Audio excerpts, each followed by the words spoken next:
Muy buenas tardes, amigos. Estamos con una nueva emisión del programa Panorama Histórico del Cristianismo. En esta ocasión vamos a escuchar acerca de Jesús y los rituales judíos. Este tema acerca del enfoque de Jesús como el gran intérprete del Antiguo Testamento, su supremo conocimiento que tenía de los textos del Antiguo Testamento, la forma en cómo él lo planteó, incluso en su generación, pues seguramente dio que hablar. Hoy vamos a mirar en esta exposición cómo Jesús mira los rituales judíos en general y ver las lecciones que hay para nosotros de ello. Esto es, dar significado a cada una de las fiestas en esta serie de diapositivas que también vamos a presentar. Entonces, miramos aquí, vamos a arrancar con una imagen que dice Jesús y los rituales judíos. Pues Jesús, Él va a enseñar el significado de cada uno de los ritos, pero lo hace en base a algo que está enseñado en el resto de los documentos del Nuevo Testamento. Pero vamos a mirarlo con claridad en esta primera exposición. Y es un diálogo que Jesús tuvo con los judíos de aquel tiempo. Miramos acá. Jesús creyó en el relato de la creación y en la causa y consecuencias que destruyeron la armonía original, el pecado y la dureza de corazón. Miremos el texto que se va a encontrar en San Mateo capítulo 19. Ahí lo tenemos. Jesús respondiendo les dice: ¿no habéis leído que el que los hizo al principio, varón y hembra, los hizo? Notamos que Jesús cree en el relato de la creación. Y dijo: por esto el hombre dejará padre y madre y se unirá a su mujer y los dos serán una sola carne. ¿No han leído ustedes eso? Así que no son ya más dos, sino una sola carne. Por lo tanto, lo que Dios juntó, no lo separe el hombre. Le dijeron: ¿por qué pues mandó Moisés dar carta de divorcio y repudiarla? Si tú estás hablando de que no se deben separar. Entonces Jesús responde: por la dureza de vuestro corazón, Moisés os permitió repudiar a vuestras mujeres, mas al principio no fue así. Estos son el original de la creación de Adán y Eva, y por lo tanto estaban unidos. Era un plan diseñado por Dios que estuvieran juntos, fueron creados juntos como matrimonio, pero aquí por el pecado cometido por Eva, entonces viene la dureza de corazón, las consecuencias del pecado. Pues entonces, a la hora de explicar los rituales judíos, pues es bueno comenzar con este planteo, y es que desde la creación, desde los mismos albores de la creación de Adán y Eva, y especialmente cuando cometieron pecado, Dios ya diseñó un plan en figuras. Vamos a mirar a continuación. La salvación representada en la cobertura de pieles. Cuando el texto bíblico dice: Jehová Dios hizo al hombre y a su mujer túnicas de pieles y los vistió. No es solamente darles ropa. Había un significado, y es que en esas pieles, miremos cómo el apóstol Pablo lo va a entender ya en el Nuevo Testamento. Vestíos del Señor Jesucristo y no proveáis para los deseos de la carne, según Romanos capítulo 13. Entonces, en esa ropa que estaban recibiendo Adán y Eva, era un símbolo de una cobertura que Dios les estaba proveyendo para que ellos pudieran cubrirse, pero especialmente en la faz moral, que no se vieran culpables, pecadores. Si ellos confiaban en Dios, se arrepentían, pedían perdón, Dios los cubría. Miremos el siguiente caso de esta historia de la cobertura, pero va más allá todavía. La salvación tiene algo más. Requiere sangre. Y es el caso de los dos hijos de Adán y Eva. Según el texto, Abel trajo también de los primogénitos de sus ovejas, de lo más gordo de ellas, y miró Jehová con agrado a Abel y a su ofrenda, pero no miró con agrado a Caín y a su ofrenda, según Génesis capítulo 4, versículos 4 y 5. Así estamos mirando a Abel arrodillado, contemplando, orando frente a su ofrenda quemada, y mientras tanto allá atrás Caín ofreciendo frutas o frutos de los vegetales, de la agricultura, si notamos. Bien, en el caso de la oveja representa sangre, que va a significar a Cristo, va a representar a Cristo. E incluso de la misma oveja se extrae la piel, que es lo que pasó con Adán y Eva. Adán y Eva tuvieron que sacrificar animales, ellos, y Dios despellejarlos, desollarlos, y con ello armar pieles para poder cubrirlos. Pero entrañaba un símbolo que se va a ir viendo con el tiempo. Pero en el caso de Caín, al ofrecer frutos de la agricultura, no había sangre, no había cobertor. Más bien era rebelión de parte de Caín al plan que Dios estaba ordenando que sus hijos cumplieran. Miremos más la salvación manifestada a los antiguos patriarcas. Aquí estamos mirando a Abraham. Miremos los textos probatorios. Uno es que Jesús dijo: Abraham, vuestro padre, se gozó de que había de ver mi día, y lo vio, y se gozó. ¿De qué modo entonces Abraham miró el día de Cristo? Cuando allí, al punto de sacrificar a su hijo, se le apareció un cordero. Y ahí vemos a continuación que lo está sacrificando. Y entonces ahí entiende el plan de salvación, que así como Abraham iba a sacrificar a su hijo, Dios sacrificaba el suyo para perdón de los pecados. Pero miremos entonces allí el texto que aparece en Génesis: por cuanto no me has rehusado tu hijo, tu único hijo, de cierto te bendeciré, en tu simiente, esto es Cristo, serán benditas todas las naciones de la tierra. Génesis capítulo 22, a consecuencia de haber ofrecido a Abraham ese intento de sacrificar a su hijo, que finalmente no se cumplió, el ángel lo impidió.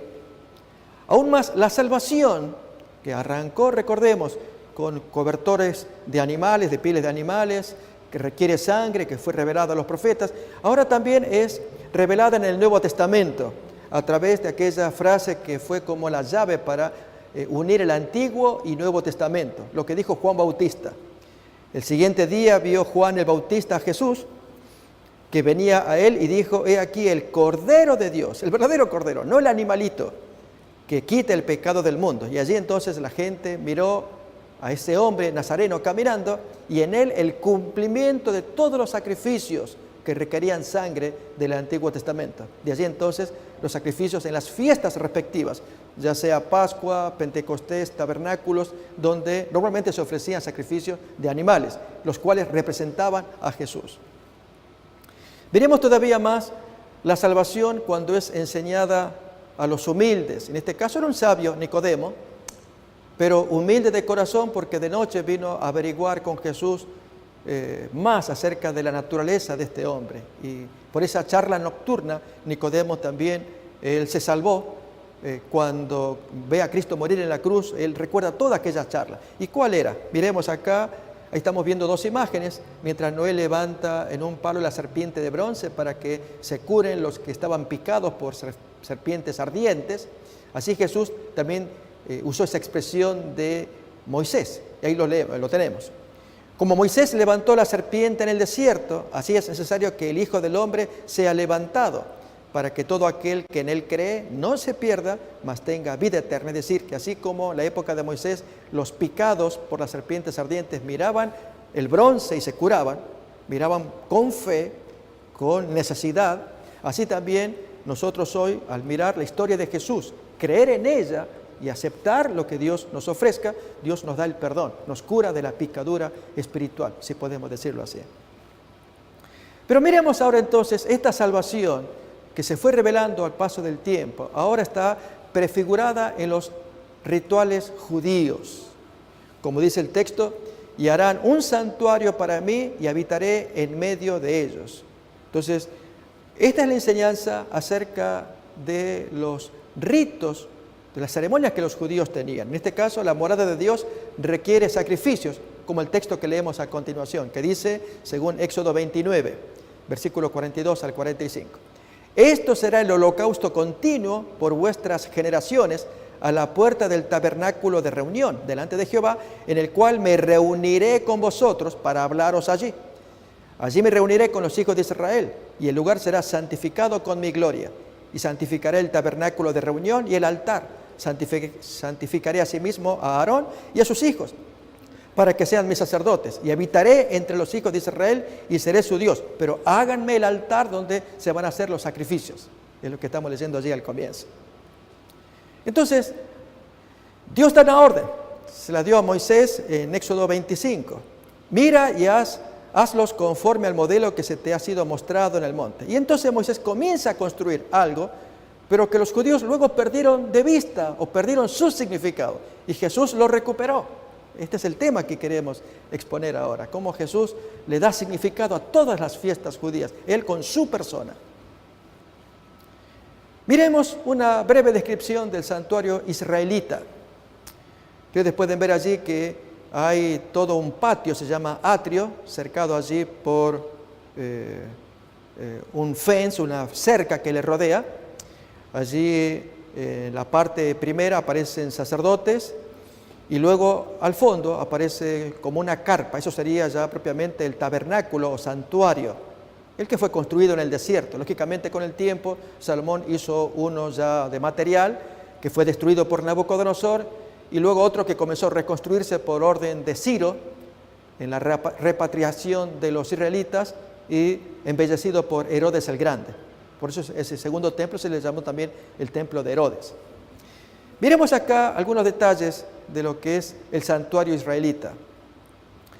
Ahí tenemos el atrio propiamente, que es la parte de la derecha, donde allí hay un altar de bronce para el sacrificio y un lavacro o una fuente para lavarse las manos y los pies. Todo esto conformaba el atrio, pero luego allí entonces en la carpa más a la izquierda tenemos una carpa con dos departamentos, lugar santo y lugar santísimo, donde se iban a hacer operaciones. Y abajo tenemos allí la rosa de los puntos cardinales que indica que el este está hacia la puerta del atrio, donde entraba el individuo, el sacerdote, dando la espalda al sol. El sol sale del lado este. Y curiosamente en el Antiguo Testamento se nos ve a sacerdotes que dan la espalda al templo mirando al sol. Y esto es una señal de adoración al sol. Entonces, esta es la posición correcta en los dibujos. Acá miramos el atrio, que es el patio interior de esa cerca que rodea todo el santuario. Aquí entonces el altar de los sacrificios, donde se operaban los sacrificios diariamente, tanto en la mañana como en la tarde, era lo ordinario para cubrir a toda la nación, pero también cuando venían los adoradores por cuenta personal que habían cometido pecado y entonces traían allí su sacrificio, es decir, su animal, su cordero. Variaba según el tipo de persona, si era un dirigente o un príncipe de la nación o era un simple individuo o si era un sacerdote, en fin, o gobernador, variaban los tipos de sacrificios. Aquí tenemos la sangre en el altar del antiguo pacto. Y pendiente para otra ocasión será ver los textos muy preciosos de la sangre correspondiente a la sangre de Cristo en el nuevo pacto. Aquí no lo vamos a poner por razón de tiempo, pero en otra ocasión quisiéramos poner los textos probatorios que muestran la tremenda relación entre aquella sangre del viejo pacto con la sangre del nuevo pacto. Asimismo también con el altar que estamos mirando acá, el altar de sacrificio o altar de bronce en el viejo pacto y también su correspondiente significado fresco que lo trae el Apocalipsis. Hay una porción que habla acerca de ese altar de sacrificio. Lo mismo con la fuente del lavado o lavacro, donde allí se lavaban las manos, también los pies. Y vemos aquí entonces en el viejo pacto hay versículos que, reitero, se van a omitir en esta ocasión, que arrojan luz frente al agua y aún el espejo en el Nuevo Testamento. Y entonces ahí vemos la bonita armonía que hay entre el viejo pacto y el nuevo. Aún incluso acá estamos mirando el atrio revelado en Apocalipsis. El texto que aparece allí en el capítulo 11, reiteramos que esos textos los vamos a estudiar en otra ocasión, más adelante. Por lo pronto queremos ver así rápidamente en qué consistían esencialmente los rituales judíos. Entonces aquí entramos ya en lo que es propiamente el tabernáculo, aquella carpa que contenía los dos departamentos, el lugar santo y el lugar santísimo. En este caso estamos mirando el lugar santo, el cual se compone de los siguientes muebles. Estos son los mobiliarios del lugar santo. En primer término tenemos la mesa con los panes de la proposición, también tenemos el candelabro o menorá de 7 brazos, recordemos que la Hanukkah tiene 9 brazos, y entonces finalmente el altar del incienso con el incensario son los elementos que componen, los artefactos que componen el lugar santo. Acá ya tenemos una descripción, un movimiento donde está oficiando el sacerdote frente al altar del incienso, altar de oro, contra el otro altar de sacrificio que es de bronce, que está afuera en el patio. Y entonces en los ambos extremos, la mesa con los panes de la proposición y también el candelabro. Luego entonces el siguiente departamento es el lugar santísimo. Y en el lugar santísimo tenemos este mobiliario, que son el propiciatorio, que es hecho de una sola pieza con los querubines labrados a martillo, todo de oro. En su interior, allí donde se tocan las alas, se produce la Shekinah, que es la habitación de la gloria de Dios, desde donde Dios hablaba al sacerdote. Y finalmente allí tenemos el arca con las tablas de la ley. Acá tenemos ya otra vista de lo que sería el tabernáculo. Recordemos que allí es donde se van a desarrollar los rituales a los cuales Jesús les va a dar fresco significado. Tenemos entonces el lugar santo primeramente, abajo aparece allí, tiene los 3 muebles, hay una cortina a medio descorrer, entonces tenemos la mesa con los panes de la proposición hacia la derecha, en el extremo derecho, en el extremo hacia la izquierda, contra la pared, digamos así, el candelabro, y en el centro el altar de la oración. Y entonces adentro del lugar santísimo, solamente un mueble que es el arca de los 10 mandamientos con el propiciatorio, que es la tapa, y allí labrado a mismo martillo también los querubines de oro. Entonces acá tenemos ya la mesa con los panes de la proposición, el candelabro, estamos mirando, el altar del incienso y el arca del pacto también. Y entonces acá propiamente al sacerdote moviéndose en lo que es los departamentos del santuario. Y aquí sí podemos leer algunos versículos. Miremos esto está en Hebreos capítulo 9, capítulo que va a darle significado a todos los símbolos del Antiguo Testamento, especialmente lo que respecta al santuario y sacerdocio. Ahora bien, aún el primer pacto tenía ordenanzas de culto y un santuario terrenal, pues el tabernáculo estaba dispuesto así. En la primera parte, llamada el lugar santo, estaban el candelabro, la mesa y los panes de la proposición, que ya miramos. Tras el segundo velo estaba la parte del tabernáculo llamada el lugar santísimo. Allí había un incensario de oro y el arca del pacto cubierta de oro por todas partes, en la que había una urna de oro que contenía el maná, la vara de Aarón que reverdeció y las tablas del pacto. Sobre la urna estaban los querubines de gloria que cubrían el propiciatorio. De estas cosas no se puede ahora hablar en detalle, dice el apóstol Pablo cuando escribía Hebreos capítulo 9. La función ahora de estos departamentos. Así dispuestas estas cosas, en la primera parte del tabernáculo entran los sacerdotes continuamente para cumplir los oficios del culto. Pero en la segunda parte entra solo el sumo sacerdote una vez al año, llevando la sangre para que ofrece por sí mismo y por los pecados de ignorancia del pueblo en el día del Yom Kippur. Y finalmente el significado de todos estos servicios en el santuario. El Espíritu Santo da a entender con esto, notemos entonces que hay una aplicación espiritual, hay un propósito en todo aquello que Moisés construyó, pero que los judíos no lograban ver. Por eso es la separación que hay entre judaísmo y cristianismo. Y por qué es tan importante entender el mensaje que Jesús, o la revolución que Jesús trajo. Que dice acá, el Espíritu Santo da a entender con esto que aún no se había abierto el camino al lugar santísimo, entre tanto que la primera parte del tabernáculo estuviera en pie, lo cual es símbolo para el tiempo presente, según el cual se presentan ofrendas y sacrificios que no pueden hacer perfecto en cuanto a la conciencia al que practica este culto, ya que consiste solo de comidas y bebidas, de diversas purificaciones y ordenanzas acerca de la carne, impuestas hasta el tiempo de reformar las cosas. Pero estando ya presente Cristo, sumo sacerdote de los bienes venideros, dice allí Hebreos 9, o sea, hay una reforma con Jesús, efectivamente la hay. Miremos acá también una imagen del sumo sacerdote en el antiguo pacto, pero lógicamente él está superado por el sumo sacerdote en el nuevo pacto, que es Cristo el Señor. También acá un texto que vale la pena recogerlo como tesoro. Tampoco Cristo se confirió a sí mismo la dignidad de ser sumo sacerdote, sino que se la confirió Dios, quien le dijo, tú eres mi hijo, yo te engendré hoy. Como también dice en otro lugar, tú eres sacerdote para siempre según el orden de Melquisedec.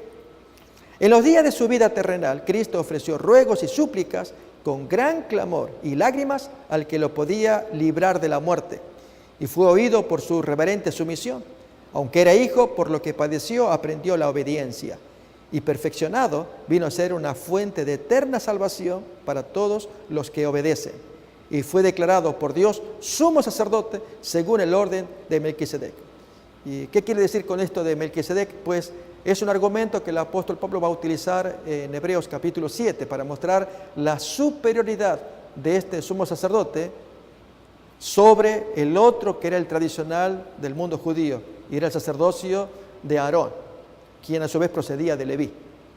Leví era su ancestro, entonces se llamaba el sacerdocio levítico. Pero esto muestra entonces que el sacerdocio de Melquisedec es superior, y Hebreos 7 da los argumentos. No aparece genealogía, no tiene padre, madre, y aún se ve que el menor da sus diezmos al mayor. Esto es, Abraham es menor que Melquisedec al darle los diezmos, y de Abraham desciende a Aarón. Ese es el argumento que usa el apóstol Pablo. Por lo tanto, Melquisedec es superior. Por eso el juramento que decía: tú, Jesús, serás sumo sacerdote, no según el orden de Leví. De hecho, Jesús no podía ser sacerdote porque Jesús viene de otra tribu, de la tribu de Judá, y sacerdotes solamente podían provenir de la tribu de Leví. Pero siendo Jesús, por un juramento, sacerdote, fue porque Dios dijo: serás según un nuevo orden, el orden de Melquisedec. Y entonces allí la superioridad del sacerdocio de Jesús sobre el sacerdocio judío. A lo largo de los siglos, lógicamente los judíos no logran ver esto, no lo aceptan tampoco. Miremos más todavía los servicios que se llevan a cabo en este santuario. Recordemos que estamos mirando los rituales judíos, y Jesús va a extraer significados a todo ello.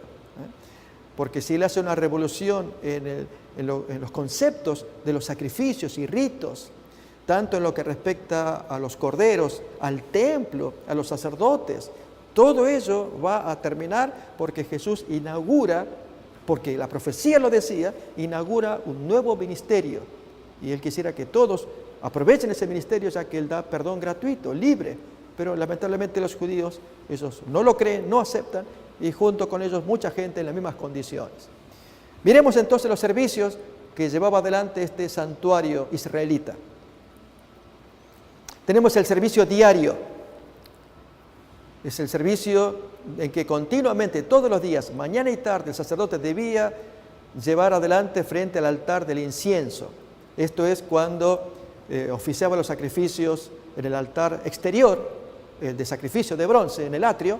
Allí, luego entraba allí y mojaba las puntitas, los cuernos del altar del incienso.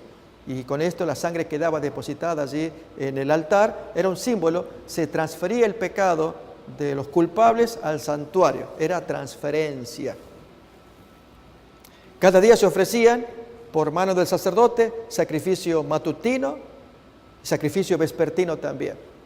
Por causa del pecador, sacrificios individuales. Estamos mirando acá. ¿Qué hacía el pecador? Él traía voluntariamente su ofrenda, e incluso él mismo debía sacrificar el animal. Formaba parte del servicio. Así pasó con Adán y Eva. Si bien Dios les pudo haber provisto el animal, ellos tenían que oficiar el sacrificio, matar ese animal y recoger la sangre, símbolo entonces de la sangre que en tiempo futuro el Cristo tendría que exponer, ponerla a favor del ser humano, del hombre pecador. Miremos más todavía del servicio anual. Era otra parte de los servicios que tenía el culto israelita en su santuario. El día de la expiación era solamente una vez al año. Aquí lo tenemos graficado. Se traían 2 machos cabríos en aquella ocasión. Ahí tenemos 2 machos cabríos.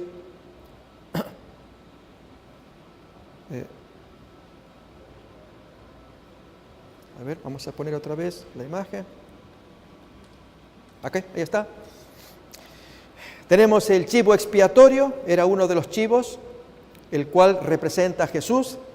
Como también tenemos el chivo emisario, que representa a Satanás. Este servicio, que formaba parte de la cultura judía, había sido revelado en Levítico capítulo 16, por el cual allí año a año se oficiaban estos servicios. Era sacrificar uno al primero, el chivo expiatorio, y entonces allí los sacerdotes oficiaban el sacrificio y quitaban la sangre o la culpa que estaba depositada en el santuario en virtud de la sangre remitida día a día, y entonces ahora la culpa era transmitida al chivo emisario, que era enviado al desierto, un chivo que no moría y que representaba a Satanás. Miremos con ello, acá tenemos más detalles de lo que se lleva a cabo con el sacrificio expiatorio de Levítico 16, según se nos cuenta del día de expiación. Aquí están por lo menos 6 pasos que en otro momento vamos a comentar con detalle de los pasos en que se lleva adelante este servicio expiatorio.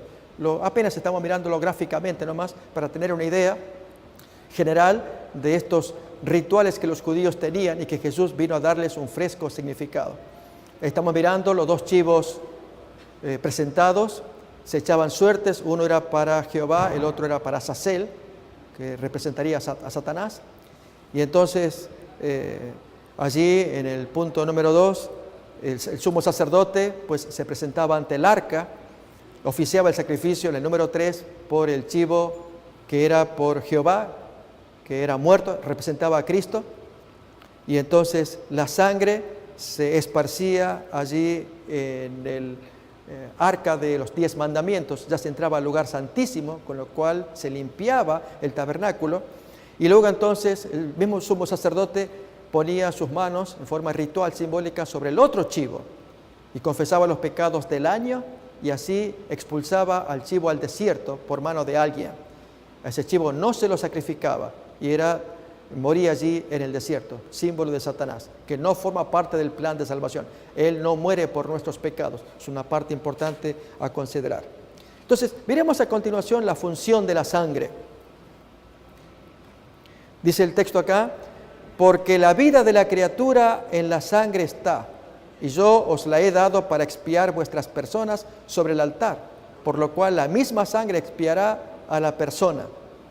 Eso tenemos en Levítico 17, y entonces su significado para el Nuevo Testamento.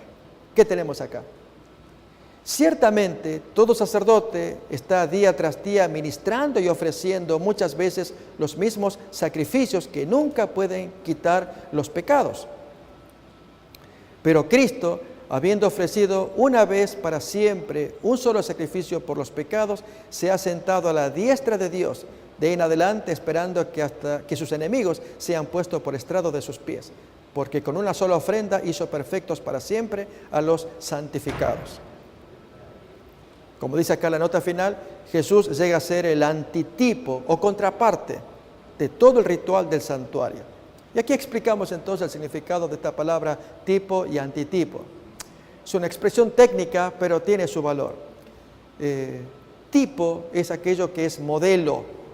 Esta expresión va a aparecer en varias partes del Nuevo Testamento. Una es cuando en Hebreos capítulo 8, versículo 5, se cita el texto del Antiguo Testamento, cuando Dios le dice a Moisés: construye el tabernáculo conforme al tipo, al modelo que yo te di. Y Moisés pues construye. Entonces ese modelo va a ser el modelo original que estaba en el cielo, y entonces Moisés va a ser una copia. Entonces ahí es donde estamos mirando lo que sería un tipo, un modelo original, y otro modelo que va a ser copia. Bien, en el caso de Jesús, entonces Él llega a ser ese otro modelo superior, como antitipo de un modelo que fue creado en el desierto o fue desarrollado por Moisés, construido allí con sacrificios, animales, templos, sacerdotes, etc. En ese sentido, entonces, Jesús llega a ser la contraparte o el contramodelo, si podemos usar expresión, de todo el ritual del Antiguo Testamento. Miramos acá entonces, Jesús con su muerte y resurrección cumplió con todos los símbolos de los ritos judíos. Esto es lo que nos interesaba mirar. Y es allí, miramos, evocamos esa imagen, está Juan con la madre de Jesús, mirando al Nazareno muerto, y entonces mientras muchos lloraban en aquella circunstancia, sin embargo muy pocos estaban entendidos, entre ellos Nicodemo, que Jesús no tuvo una muerte por error o aún por propia maldad de Caifás, aunque efectivamente fue violenta de parte de los líderes de ese tiempo, sino una muerte ya diseñada, una muerte donde ya Dios la había predeterminado, como dice un texto de Hechos capítulo 2, que Dios ya había preparado que esto ocurriera, lamentablemente, pero con ello el hombre pecador puede escapar de la culpa. Y entonces miramos esta imagen acá, que dice la nota: el sistema de los ritos judíos y del santuario nos enseña cómo Dios salva al pecador, a la vez que aprendemos cómo el Señor erradica para siempre el pecado. El hecho de conocer el sistema del santuario, como lo miramos en esta ocasión, sus ritos, sus ceremonias, de mirar los componentes que componen ese santuario, hace que el adorador entienda su significado o no. En el caso de los judíos del primer siglo, habían perdido de vista. Jesús mismo se los quería enseñar. Él mismo decía: yo soy la luz del mundo. ¿Cuántas veces en las fiestas Él les enseñaba? Él, cuando dijo que algo mayor que el templo está delante de ustedes, Mateo capítulo 12, el fariseo se ofendía. ¿Y cómo este simple humano va a hablar diciéndose que Él es superior al templo? Y cuando Él incluso dijo Señor del sábado, se autotituló de esa manera, pues con ello daba a entender que Él traía un mensaje superior y que las personas humildes, como lo fue Nicodemo, podían escuchar y aún aprender. Bueno, ese es el mensaje que tenemos hasta el día de hoy con respecto a la historia de Cristo.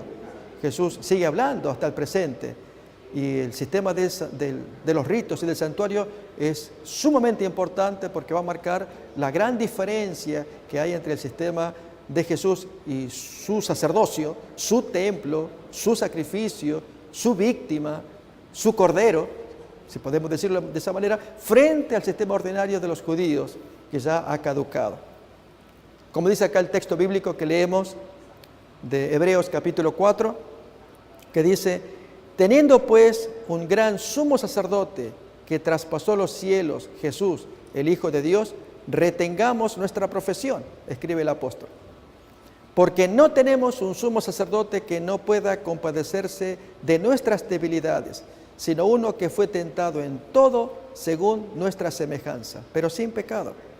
Acerquémonos pues confiadamente al trono de la gracia para alcanzar misericordia y hallar gracia para el oportuno socorro. En verdad, en Jesús, como bien lo escribe Juan, uno de los discípulos, tenemos un abogado delante del Padre, que se le llama Jesucristo el Justo. Es decir, al ser abogado, Él es un defensor que va a interceder ante el Padre en ese santuario cuya imagen acabamos de mirar. Como leemos en la siguiente nota, actualmente es nuestro sacerdote y abogado, pero eventualmente será nuestro juez. Como leemos en el texto de Hechos capítulo 10, 42, que lo tenemos allí, y nos mandó que predicásemos al pueblo y testificásemos que Él, Jesús, es el que Dios ha puesto por juez de vivos y de muertos. Vemos entonces que este mensaje que Jesús trae es un mensaje que interpela al corazón del hombre, llama a una profunda reflexión. Él va a interpretar las fiestas de los judíos de un modo en que el hombre pueda encontrar un fresco significado. Recordemos que ya habíamos dicho que Jesús es intérprete del Antiguo Testamento por excelencia. Es el gran intérprete. Si recordamos textos como aquel que dice en Juan 1:18, a Dios nadie lo vio jamás, solamente el Hijo que está en el seno del Padre, Él lo ha dado a conocer.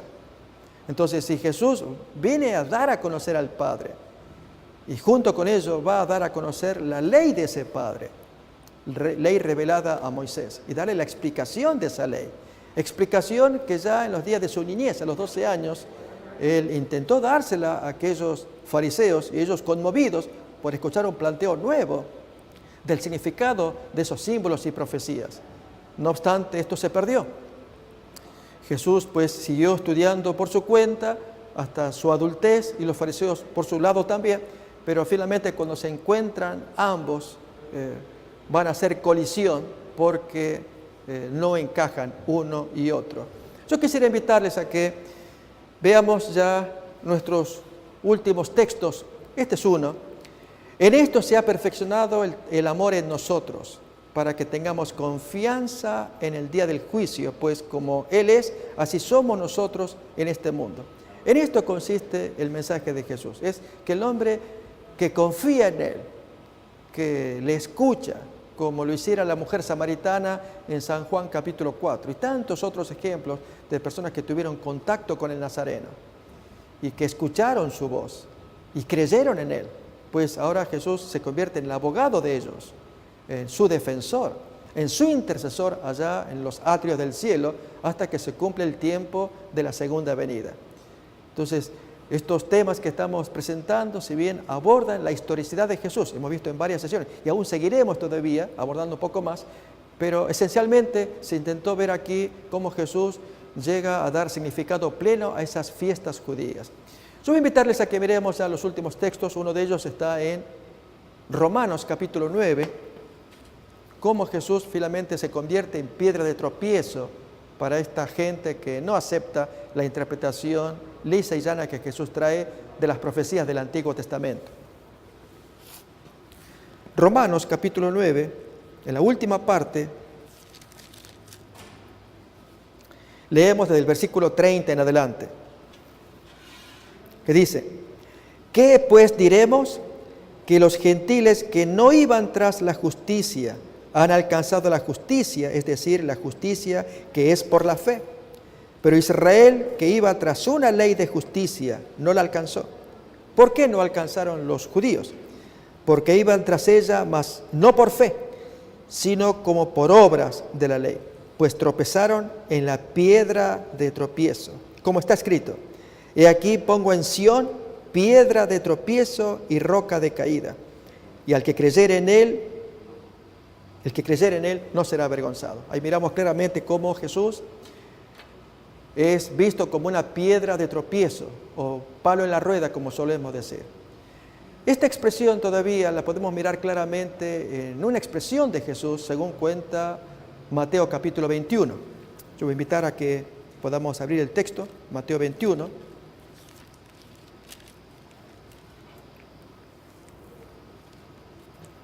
Si nos acordamos, hace un momento contamos aquella parábola de los labradores malvados, pero no lo vamos a leer en la versión de Mateo. Tiene un detalle interesante, una palabra que no la hemos escuchado antes. En Mateo capítulo 21, retomamos aquella parábola que Jesús contó de los labradores malvados que hieren a los siervos enviados por el dueño para pedir los frutos del trabajo, y finalmente cuando manda al hijo, estos labradores lo matan. Y entonces, versículo 39, retomamos, Mateo 21, 39. Y tomándole, le echaron fuera de la viña y lo mataron al hijo. Cuando venga, pues, pregunta Jesús, el señor de la viña, ¿qué hará a aquellos labradores? Y ellos responden, ahí es cuando se autoinculpan: a los malos destruirá sin misericordia y arrendará su viña a otros labradores que le paguen el fruto a su tiempo. Jesús entonces dice así: ¿nunca leísteis en las Escrituras? Y cita el texto que también Pablo citó en Romanos 9, que hemos leído, pero ahora está en Mateo, lo dice Jesús. La piedra que desecharon los edificadores. Hace mención a una construcción. Allí, según cuenta la tradición judía, se construyó el templo y hubo una piedra que se desechó por lo grande que era, aparentemente que no encajaba, como deforme, y la que dejaron de costado. Y mientras avanzaban con la construcción, finalmente había que llenar un hueco. Y alguien dijo, pero aquella piedra que habíamos dejado, podremos ver si entra. Y entró perfectamente. Entonces, eso fue un hecho histórico real entre los judíos, Pero entonces de ahí se sacó esta parábola que estamos leyendo nosotros ahora. La profecía que dice, la piedra que desecharon los edificadores ahora vino a ser piedra principal, piedra angular, donde descansa todo el edificio. Así leemos Mateo 21, 42. Nunca leísteis en las Escrituras, la piedra que desecharon los edificadores ha venido a ser cabeza del ángulo. El Señor ha hecho esto y es cosa maravillosa a nuestros ojos. Por lo tanto, esta es la conclusión que hace Jesús. Os digo que el reino de Dios será quitado de vosotros, judíos, y será dado a gente o gentiles que produzca los frutos de él. Ahí estamos mirando claramente que ese reino lleno de promesas y revelación que Dios había dado en el Antiguo Testamento para los israelitas, ahora es quitado y dado a la gente que produzca los frutos. Y esa gente hoy se llama iglesia cristiana, para que produzca los frutos que ese amo pide. Y a continuación aparece el texto que también formaba parte de la emisión anterior, el iletrado que pulveriza el sistema. Recordamos. Bueno, acá lo tenemos en el versículo 44. Y el que cayere sobre esta piedra, que es Cristo, será quebrantado. Es decir, Dios está deseando que el hombre caiga sobre Jesús y allí confiese, reconozca, admita la necesidad de un Salvador. Pero si no ocurre ello, se da al revés. Porque dice, y sobre quien ella cayere, sobre quien la piedra cayere, lo pulverizará o desmenuzará. Es el verbo que se utiliza también en Daniel capítulo 2, cuando cae la piedra en la visión que tuvo el rey Nabucodonosor de una estatua, y él soñó una gran estatua y una piedra que dio fuerte contra los pies de la estatua y la pulverizó o desmenuzó, la destrozó. Es la misma palabra. Entonces, ahí vemos que hay dos alternativas. O caemos sobre Cristo o Él cae sobre nosotros en la segunda venida. Es la forma en cómo Jesús lo plantea. Por eso es que el tema es tan importante, este de considerar a Jesús como el responsable de las fiestas. Él las inspiró. Recordemos que siendo Dios, así es como lo revela el Nuevo Testamento, es la porción que no vimos todavía, vamos a mirar ya en otra emisión, el planteo que mayormente hace Juan en su Evangelio, que este ser tiene tanta antigüedad como Dios el Padre, es uno con el Padre, y ambos crearon este planeta y con todas las cosas que ello trae. Entonces, al darle la revelación a los israelitas con sus profecías y sus símbolos, entonces al venir Jesús, al revelar estos símbolos, allí es donde se encuentra con una verdadera pared contra la cual Jesús se convierte en piedra de tropiezo. Ya estaba profetizado, pero lamentablemente a mucha gente nos puede pasar que aunque esté dicho en la profecía, no lo advertimos y llevamos adelante el error hasta que venga el discernimiento y darnos cuenta que habíamos participado en un error. Voy a invitar a que veamos unos poquitos textos más para ver entonces el cierre de cómo Jesús miraba los rituales judíos. Él practicaba todo ello, no se retraía, al contrario, era darle valor, significado a los ritos en los que él se movía, pero quería que la gente tuviera mayor percepción de lo común. Un ejemplo es, voy a invitar a que miremos en San Juan capítulo 7.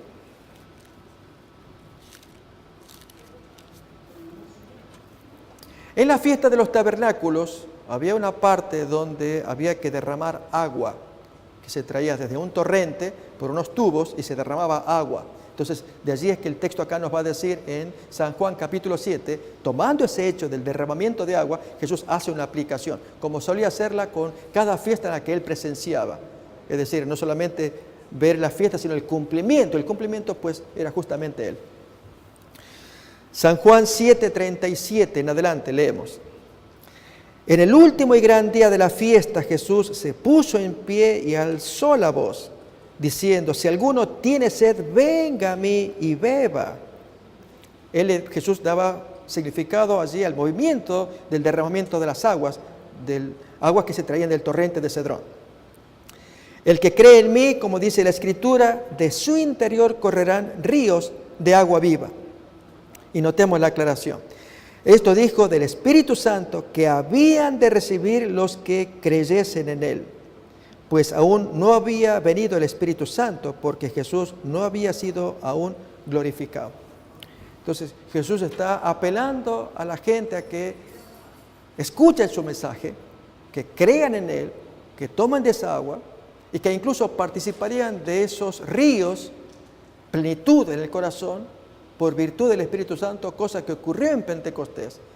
Pero ahí aparece también como quienes no recibieron el mensaje de esperanza y en consecuencia, al no recibir la unción del Espíritu Santo, consideran al resto, a quienes están recibiendo, los consideran locos. Voy a invitar a que miremos esto. Se encuentra en Hechos capítulo 2 y este es el precio que se paga cuando uno voluntariamente decide rechazar, no aceptar.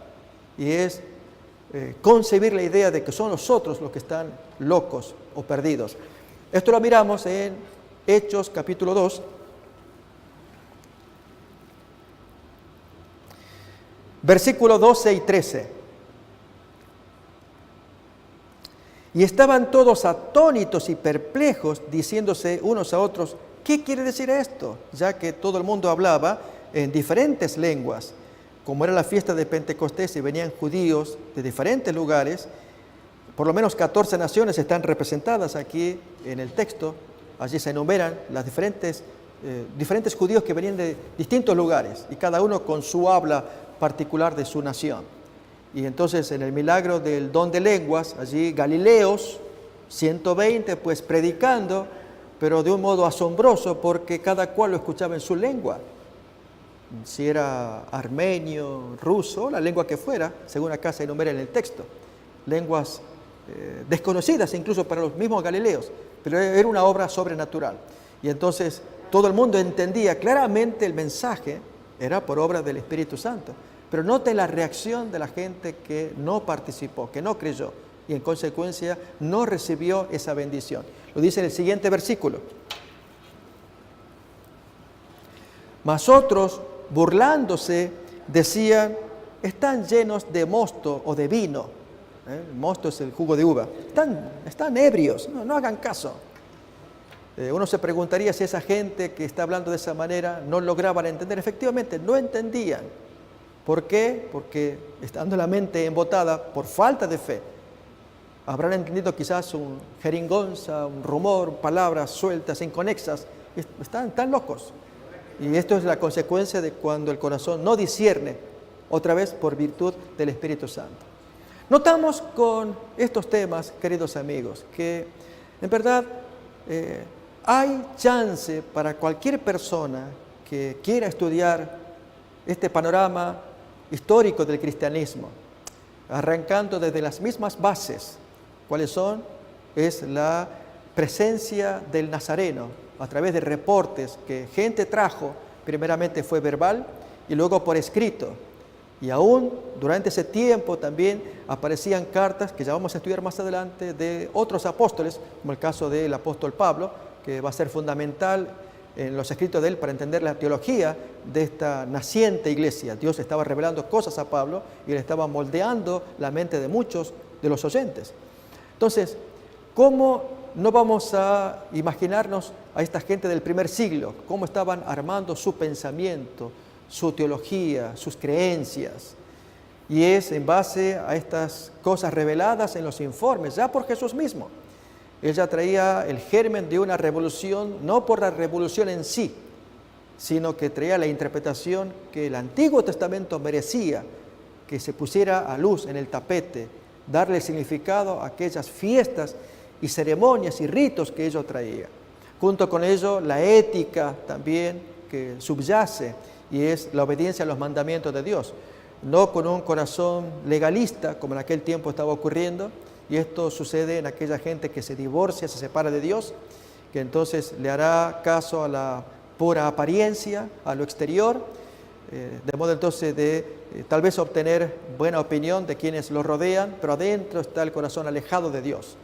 Jesús mismo eso lo ataca también. Y cuando llama sepulcros blanqueados, donde hay bonitos por fuera, pero adentro lleno de huesos de podredumbre, expresión que Jesús tiene también. Entonces, hacía falta una revolución y Jesús llevó adelante la revolución. Pero decimos también, amigos, que no coincidimos en absoluto con el planteo que ya escuchamos de Albert Schweitzer. Nos acordamos de la rueda del mundo o la rueda de la historia. Schweitzer supone, si nos acordamos, que Jesús puso en movimiento, él hizo un giro a esta rueda que inició Juan Bautista y Jesús hizo un giro y la rueda comenzó a andar. Y esperando que se le sumaran allí luego los dirigentes políticos y religiosos. Como ellos no se plegaron al movimiento revolucionario, supuestamente la rueda volvió contra el propulsor y lo aplastó. Esto es porque los políticos dirigentes mataron a Cristo.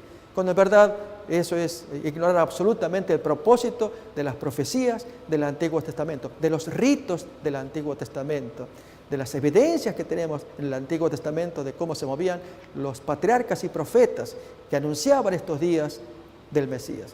Concluyo leyendo un último versículo y que sirva como un pequeño recuerdo de esta presentación que hemos hecho de Jesús y los rituales judíos. Se encuentra en la carta de Pedro.